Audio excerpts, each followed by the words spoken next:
After workers saw someone abandon this crate, they spotted a tiny head moving inside.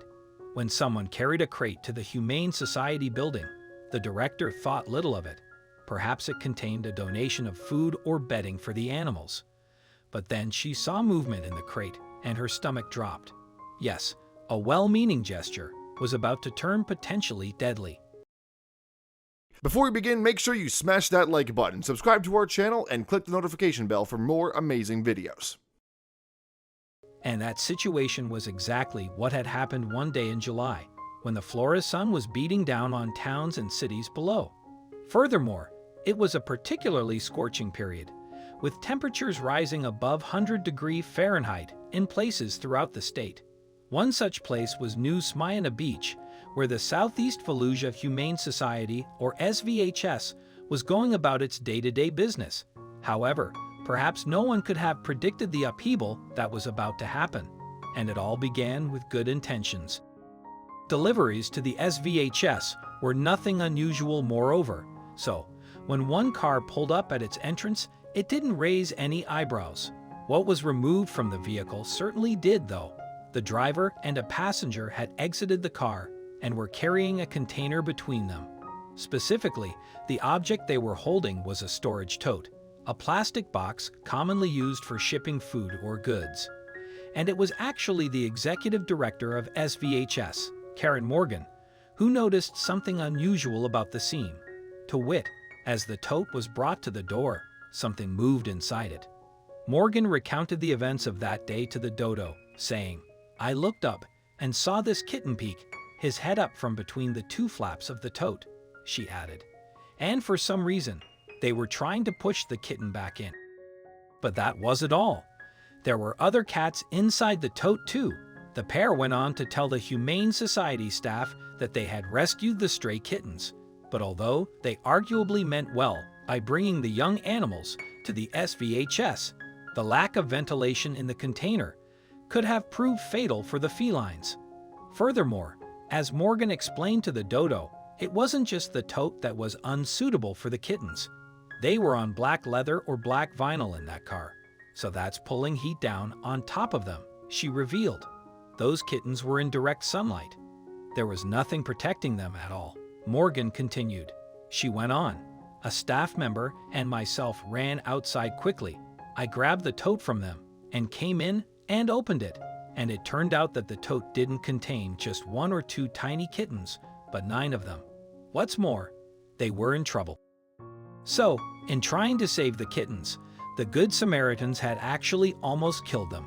The tiny feline situation certainly wasn't helped by the fact that the tote had no air holes punched in it either, and Morgan revealed to the dodo that the cats had probably spent an hour in there. It is really meant for shipping. It's not meant for anything that's alive, she explained to the website. When Morgan picked up one of the little kittens, moreover, the heat of it shocked her. In fact, Morgan would go on to compare the feline's body temperatures to that of the warmth of a Coke can be left in the front seat of your car in the hot sun. One of them, his little tongue was hanging out, Morgan added. He was panting in my hands, and I thought he was going to lose consciousness. At that point, the staff realized just how serious the situation had become. 9 tiny leads hung in the balance. Time was therefore of the essence, and so the Humane Society's staff dashed over to help the kittens. We all went into emergency mode.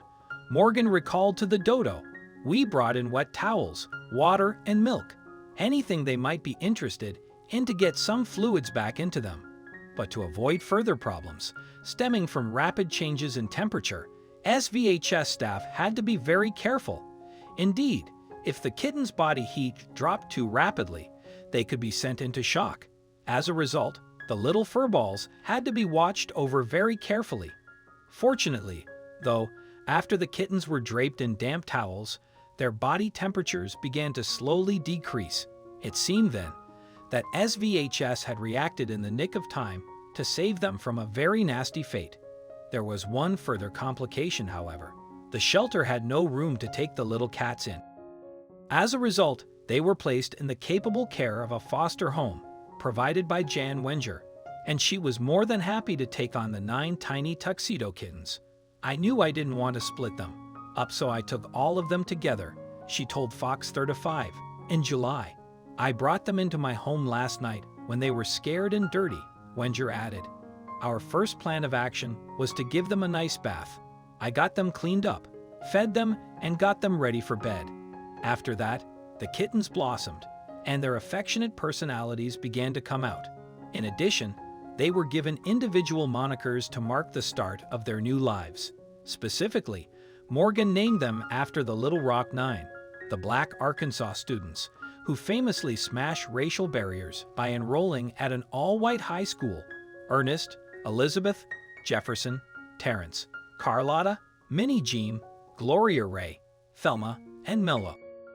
We're really grateful to everyone who's rallied behind them, Morgan would later say about the kittens, because they were really just a few minutes away from expiring, unfortunately, in a very, very excruciating and painful way. It really does take a village, she concluded, and fortunately, thanks to SVHS, the kittens' future looks bright. Since their story reached social media, meanwhile, the kittens have become known as the Tuxedo Nine and are thriving, as Morgan told media in July. All that remains then is to find them new homes, a process that Morgan has said has already begun.